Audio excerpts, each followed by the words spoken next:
Hey everybody, welcome to the weekly Adobe Creative Educator Show. We're so excited to be here with you this week and hope that everyone's continuing to stay safe and healthy at home. For those who I haven't met, my name is Clara, Galán, and I manage our educator community programs here at Adobe. And we've started this weekly series to be able to connect with each and every one of you. If you're just joining in, please post in the chat where you're joining us from so we can engage in the conversation and have your questions answered live from our expert, Zeina, who's here joining us today. And today we're going to be interviewing Zeina about some of the post-remote learning approaches in New South Wales and Sydney, Australia. And I know it's really early for you, Zeina, so thank you so much for getting up early, and we'll have you introduce yourself here in a moment. But just a reminder for the Adobe Creative Educator Show, as a part of this, we really break it down into three main parts. So today we're going to be defining, so having some Q&A with Zeina to talk about what are some of the approaches that she's been doing in a post-distance learning environment. Have a creation portion, so a part of that's going to focus on creativity and how to unleash your creative potential in any environment, whether that's distance learning or in person. And then we'll have some reflection questions, plus an extra special activity, which Tanya is going to share with you in a moment. So again, if you're just joining in, please post in the chat where you're joining us from. I see India and Batavia, Illinois, and Pakistan. Thank you so much for joining us. And without further ado, I will hand it off to my other side. Hand it off to my co-moderator, Tanya Avrith, to introduce herself. So hey everybody, I'm Tanya Avrith. For those of you who are new to our show, thank you for coming. Thank you for being you and doing what you do every day. I know that for some of you, school is kind of ending and winding down. And for some of us here, things are winding up. And so we're super excited to have our guest today, Zeina. And Zeina, I'd love you to just kind of tell us a little bit about you. Like, where are you coming from? Like, where, what you do, what are the things that you're into? Like, take it away. Thank you so much. Good morning, everybody. It's 5:45 in Sydney, New South Wales. We're heading into winter, so it's a little bit chilly. Wearing my little jumper on top, but I promise you I've got pajama bottoms down the bottom, making sure I'm comfy and cozy. Thank you so much for having me this morning. Thrilled to join with you and talk about all things creativity. So my name is Zeina Chalich, and some of you might know me from, it's a big joke, I always say that, at Twitter. I love to tweet. I love to connect with people at Aussie Ed. Brett and myself co-founded Aussie Ed. It's Australia's largest professional network on Twitter, so it's hashtag Aussie Ed. I like to tweet about all things learning, leadership, innovation, creativity. I'm energized by people, passionate people. I'm passionate about helping people lean into their purpose and, just become, like, to unleash their creative potential and truly collaborate on meaningful things together. So I'm on Twitter. I'm starting the Instagram game, and I'm new to Facebook. So if we're not friends, I'd love to connect. I promise I reply to every tweet, and I look forward to learning and laughing with you. So hello and good morning. Well, thank you so much, Zeina, for getting up early and joining us. We're super excited to hear what you've been working on, especially as all these schools are transitioning to a new environment after distance learning. But before we dive into that, Tanya, I know we have a special activity for everyone as an exit ticket, if you want to share a little bit more about that. I would love to. So we're super excited to engage with you on our social networks. We figured we would come up with a way to really get you to reflect, because part of the process of this half hour is to define, create, and reflect together. And so we came up with an idea, and we hope that you'll participate. We have an Adobe Lives. So I will be sharing the link in a moment.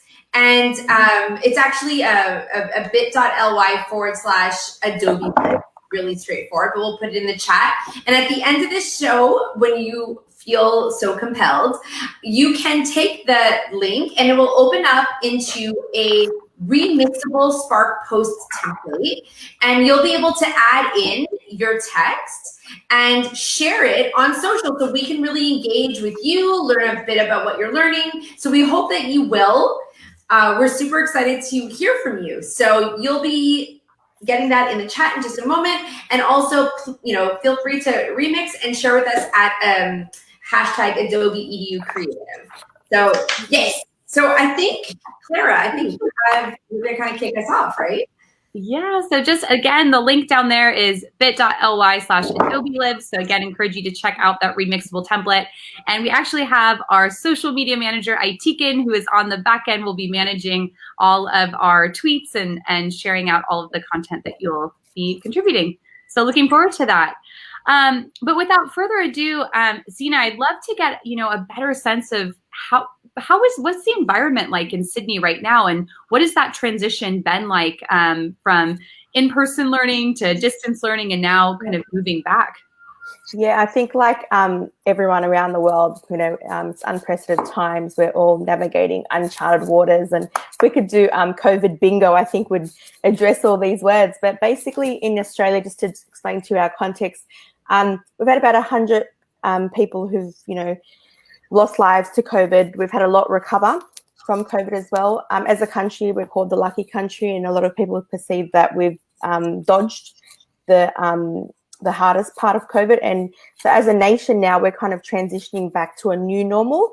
We're calling it being COVID safe because we're aware that our context has changed maybe forever or for a long time, but returning some sort of normalcy and a sense of community and progression as a country and as a state has been a priority.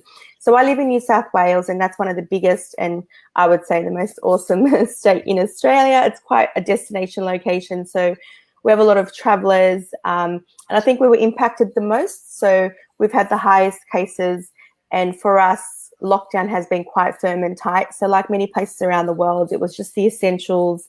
A lot of people went to working from home, learning from home.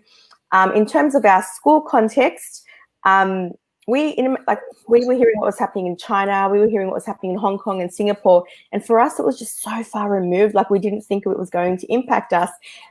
We hosted an Aussie Ed Chat about remote learning, and then all these Aussie educators were like, oh, do you know what, should we start thinking about this? Like, what would happen? Do we have a COVID plan in case our schools had to go into lockdown? Because it was just so far removed and nobody knew anybody. And in Australia, we have a very relaxed, she'll be right attitude to things. Like, it's really hard for Aussies to follow rules and do what they're asked. So when we're told not to go to the shops and I'll explain to you, Bondi Beach was packed with people. The first day they said you can go to the beach, everyone just went to the beach. I've never seen so many people in active wear get excited and doing exercise. So for us, being told you had to stay at home, you had to be safe, not socialize with your friends, pubs, clubs, gyms, everything closed, was huge. And as educators, we started to look at we all did quick audits and said, okay, what would happen if we had to close our schools? Are we ready for it? What are our priorities?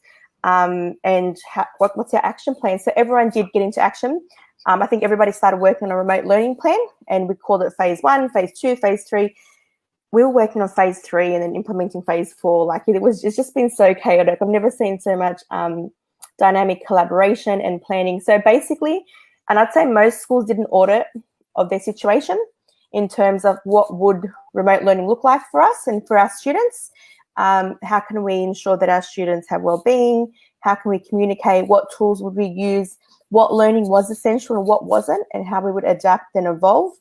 I think the biggest priority has been communication. How do we communicate to parents? How do we make sure everyone has access to that one source of information? So for us, like, honestly, within 3 or 4 days, every school in Australia, I've never seen teachers work so hard, whether it was digitally, teachers were dropping off packets to kids' homes with resources, Zooms, Google Meets, everything just started. So I think for us, our curriculum has always told us that we've had to incorporate the ICT general capabilities. So ICT is embedded across all our key learning areas. So we had a good foundation for ICT skills, but I think, distance learning, remote learning really showed us what we needed to learn quickly, that just-in-time learning for teachers, for parents, for students. So there was a lot of learning, just-in-time learning.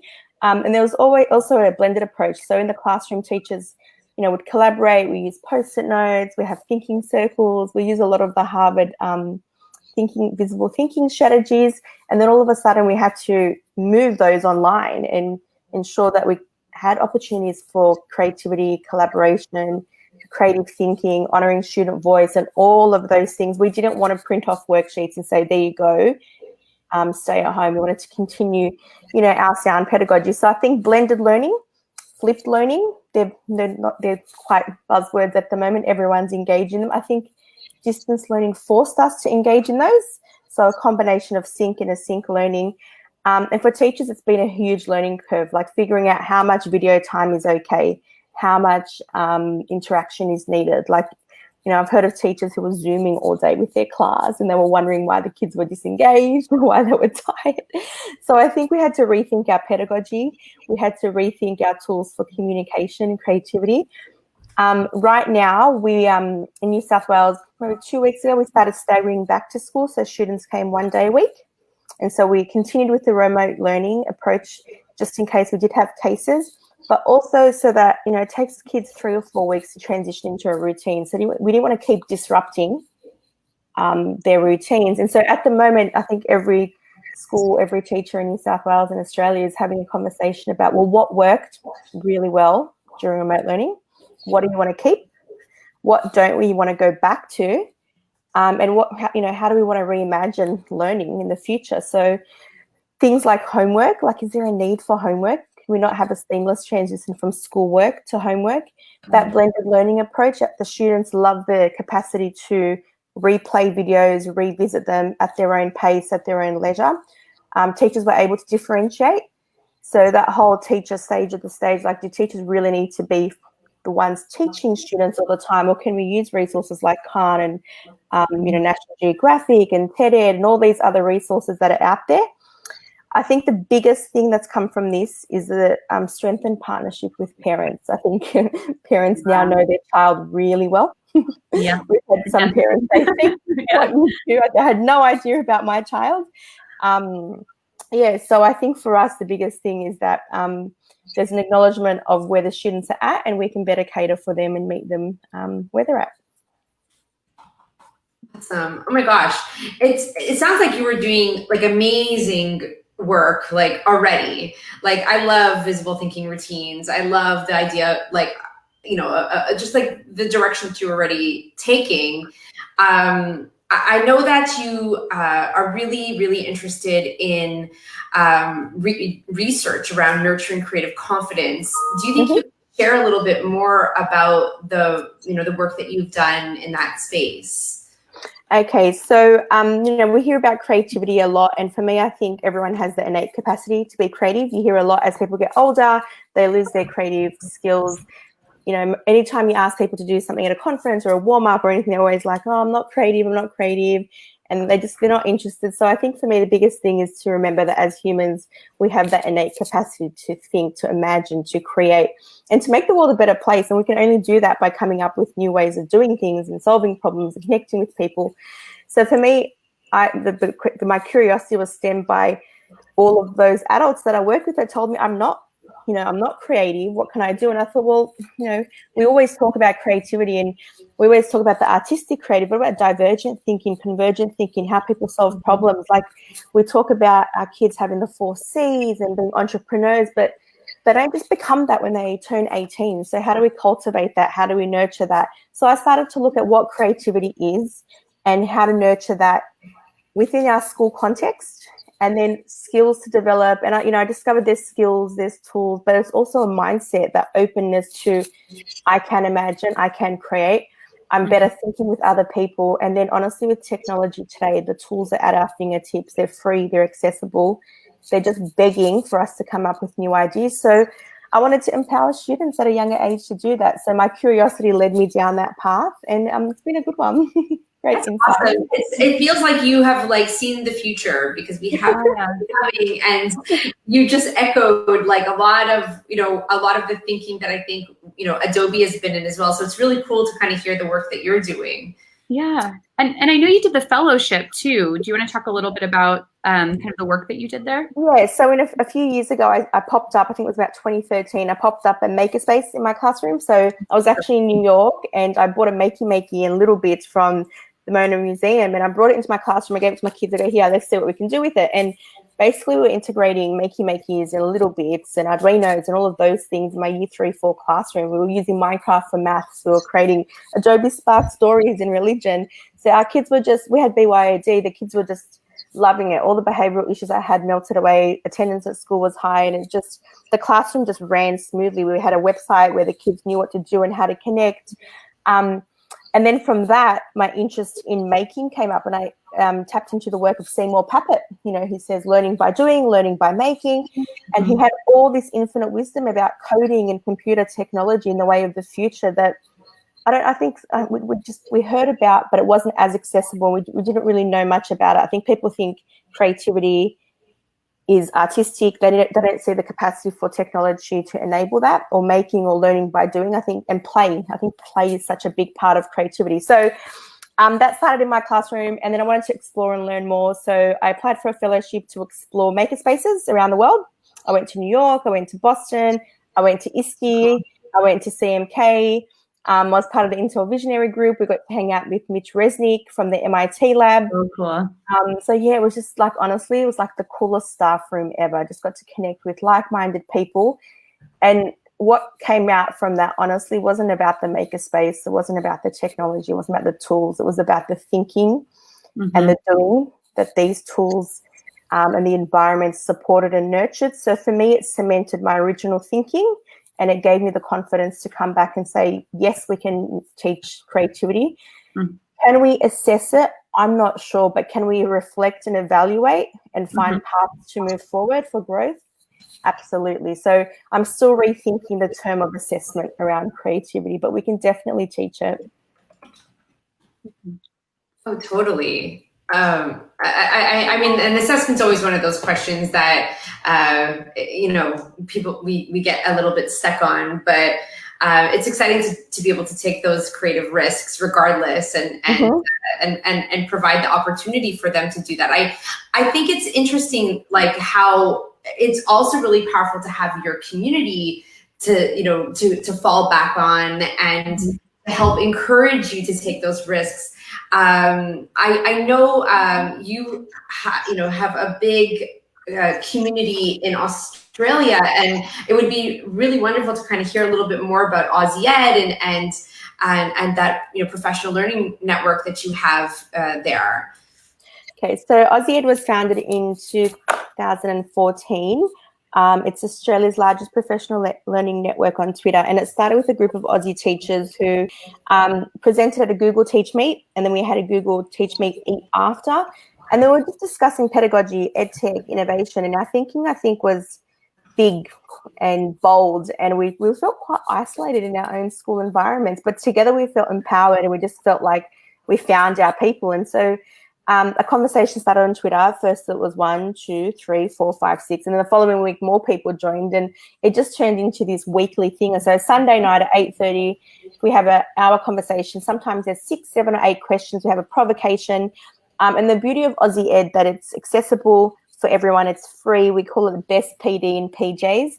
And what we wanted to do, we wanted to flatten the hierarchy of learning and leadership, because that old model is, the leader of the school goes and learns and they come back, and then the professional learning trickles down to the teachers usually 6 to 12 months later. So we wanted to give everyone equal opportunity and access to connecting with experts and professionals and experienced people. So, we have researchers, we have academics, we have edu celebrities, we have people from all walks of life on all topics, sharing their expertise, their lived experience, asking questions, connecting, collaborating, sharing ideas.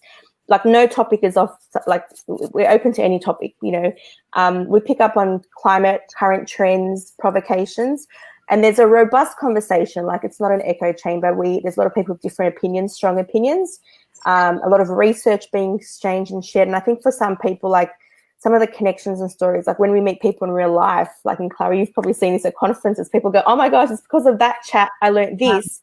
I met that person and I became a robotics educational leader in whatever country. Like, it's quite empowering, and we're quite lucky to help people find their passions and their purpose. And just be better educators and happy people all around. That's awesome. By the way, my friend Holly Clark, like one of my best friends, she just messaged me. She's like, "Oh my God, she is incredible." Hi, Holly. Love you too. She's texting me. She's like watching. And she's like, "This is amazing." Oh, I love her too. Hi, Holly. You know what? Honestly, my first Google presentation, I actually saw Holly there, and I was like, "Oh my gosh!" Her energy just like was so contagious. And actually, I should mention, seeing her present. When like you go to formal conferences and stuff, you see people present, they're quite uptight and their slides are cute, and people like Holly were the first kind of people who said, be yourself, bring your energy, have a laugh, tell stories, and share yourself, because that's what people want to connect with. So it's all about people and partnerships.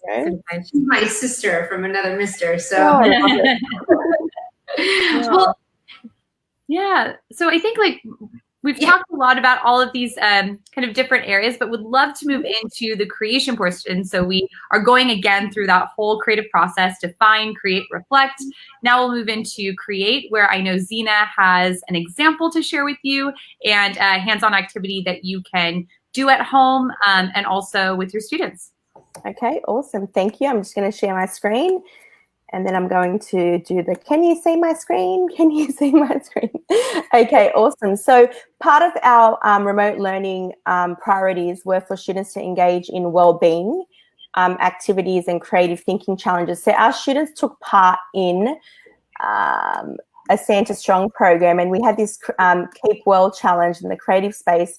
And basically we took creative pursuits and had our students engage in different ways of connecting, unwinding, engaging and learning. So we looked at Getty Artworks, where students recreated artworks with everyday items.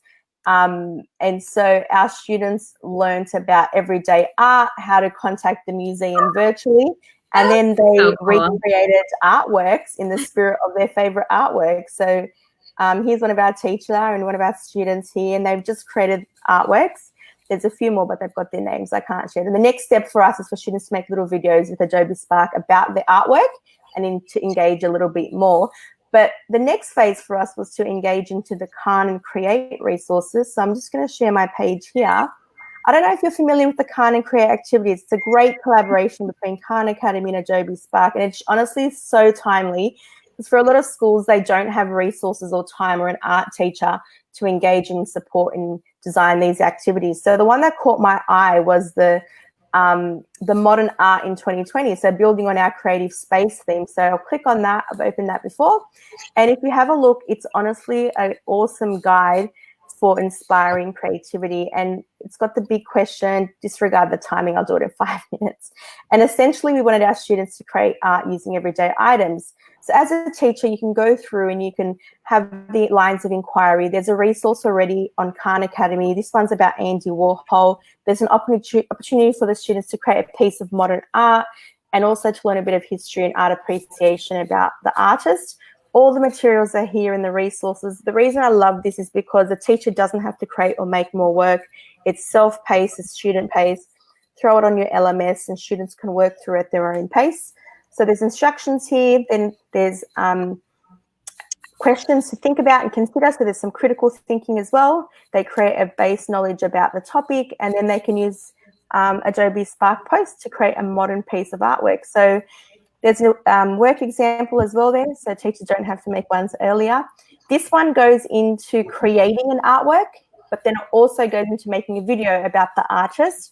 The thing I love about it too is the tutorial piece that's here at the end, so that as a teacher and a student, you can guide your way through there. So I'm not going to make this video today, but I will make the artwork. So what I'm going to do is go back to projects. And while you're doing that, I'm going to share the link here too. So it's edx.adobe.com/con-create where you can access all these resources. Yeah. And I just went to double check, but I'm so like freaking out because my best friend Kristen Magaletti actually created this lesson. So this is like all my worlds are merging. What? That's why, Zeina, we are destined to be friends because like you like Holly, and Holly's one of my best friends, and Kristen friend, and she made this lesson. So boom, this is awesome. Okay. That's what we call synergy. I love that. That is so cool.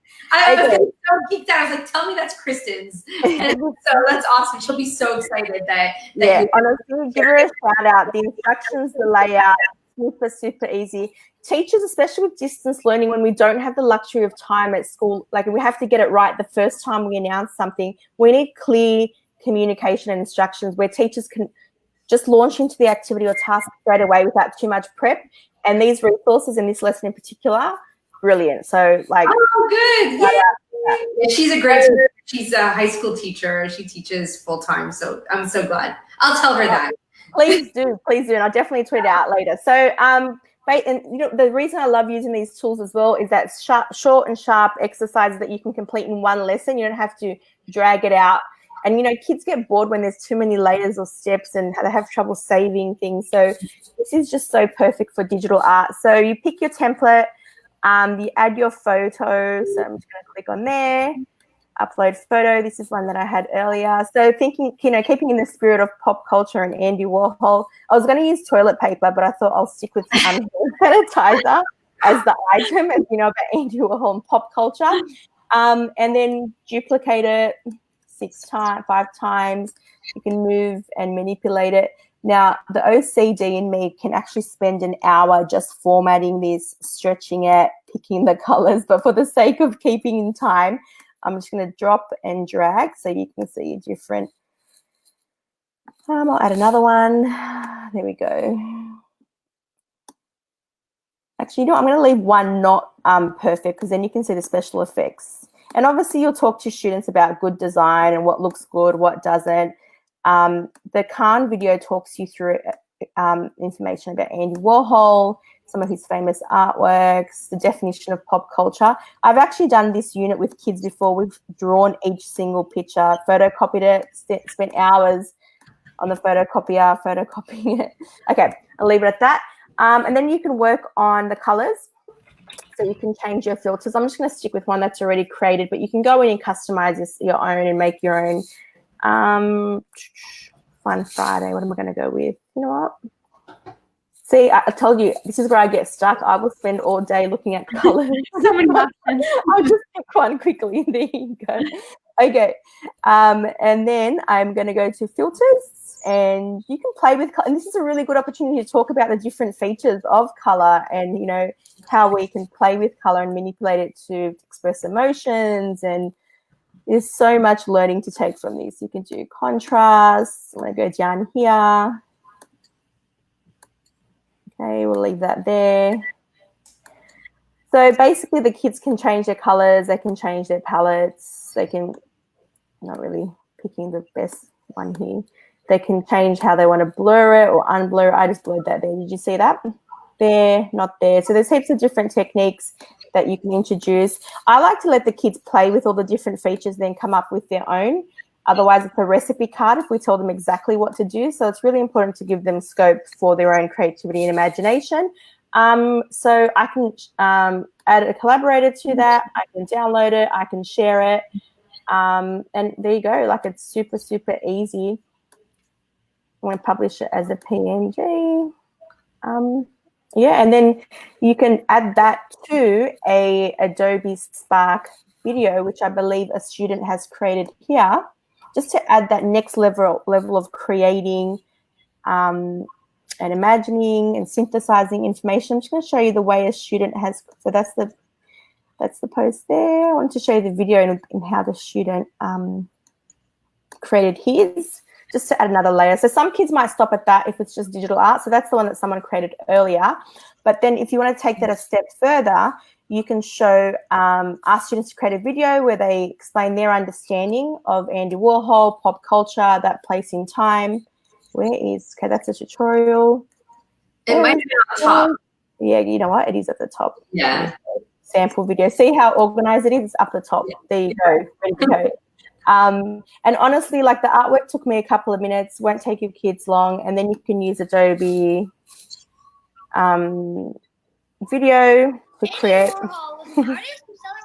Oh, this was my student. I know that voice.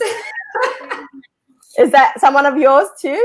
He was my student. So this was what the student I taught, Michael. So, aw. That's awesome. It might be a little hard to hear, but I love that the student is making his thinking visible, right? That's really what I want to be able to hear, the thinking process. And this was also hard to get. I used color tints to build the photos. Yeah, I'll stop there so you get the gist. I love that project. Oh, that's wonderful. I love this. This is great. I feel like we've covered such great ideas here. The Content Create lessons are really, really awesome, super easy to follow, and they're all available. I just Googled even like Adobe Content Create, and I was able to find them. So yeah, and there they are. So that's so great. Thank you for sharing that. Yeah. So this actually kind of takes us into a nice segue into the reflect portion of today. What we're gonna do is, I think we just like, let's post that bit.ly. You guys, please participate. I would love to see those of you who are watching, all of you that are watching, please access this Mad Libs, Adobe Libs. They're Adobe Libs. And post your Adobe Lib template, and I'll put it again. There it is. Yeah, and it's gonna force you to create a remix in Spark post, and you'll just double click. The one that you're gonna see says double click to edit text. So you'll double click and edit your text. And then please, please, please share with us. I mean, feel free to reach out and to tag Zeina, Clara, or myself as well if you want. But if you just use hashtag Adobe Edu Creative, it will be able to kind of string them together. We'd love to see your reflection today. And we're gonna this will be a regular cadence. So, we really look forward to learning with you every week and hearing from you. So please, please, please join us. So, Clara, I want to first thank Zeina. Thank you so much, Zeina, for taking the time out of your schedule to join us at 5:30 in the morning to start with that much energy at 5:30. I can't even imagine who you are in a couple hours. This is me quiet. I know. Thank you. And I want to make sure too, for those who are tuning in live and later on with the recording, if you have any questions, feel free to post them in the chat right now. We can take one or two questions before we sign off. So we'll take a moment there. One prompt that we do have is, how can you unleash your creative potential and your students' creative potential? That's one possible reflection question from today's segment. But if you have any questions for Zeina, again, please feel free to post them in the chat and we'll check that there. So as you're thinking about, if you're going to leave a question, I just want to do a little shameless plug, because tomorrow, can you believe it's already tomorrow, Clara? Like, this, I believe it's tomorrow. Because we were in April and we're at the end of May. So tomorrow is my 15-year wedding anniversary with my husband. Crazy. Oh. It just so happens that it's also EdTech Trivia. What? And we are going to be live tomorrow. Well, our time evening, I think your time 10 a.m. in Australia. Our time 8 p.m. Eastern on Eastern time, and obviously 5 o'clock Pacific, so you can kind of do the math in between. But we're going to have the nerdy teacher, Nicholas Provenzano, on, and we're also co-hosting it with the team at Flipgrid and Kahoot. So it's love those people. And so about EdTech. It is about like fun. It is fun. So you need to join us tomorrow at 8 o'clock. So we look forward to having you come. Bring your family. It's going to be a blast. We're going to have a Kahoot. Honestly, if tomorrow night's going to be anything like the Flipgrid party at ISTE, I'm so there. And coming on, I don't know if Jornay is joining. I'm not sure who decided in the end if Adam will be there. We have Isabel from Cahoots. So skip, like Clara and I will be there. So there's 6 of us all together, including Nick, who's amazing. So it's going to be a blast. Okay, shameless plug. Perfect. So fun. Awesome. I'm going to send out the invite to all of my contacts now, so look out. The Aussies are coming. Nice. We're so excited. Well, thank you so much again, Zeina, for joining us. And another plug really quick to join Aussie Ed. It's an amazing chat, an amazing professional learning network of educators, 8:30 p.m. on Australian Eastern Standard Time on Sundays. Be sure to check that out. And thank you again, Zeina. Awesome. Thank you so much for having me. Connect on Twitter. Happy to take questions throughout the weekend as well. Thank you so much, guys. Great. We'll see you next week. Bye. Thank you. Hi, everyone. Thanks for watching. Click the link in the description below to explore more free online professional development, and click the link on screen to subscribe to the channel for more videos.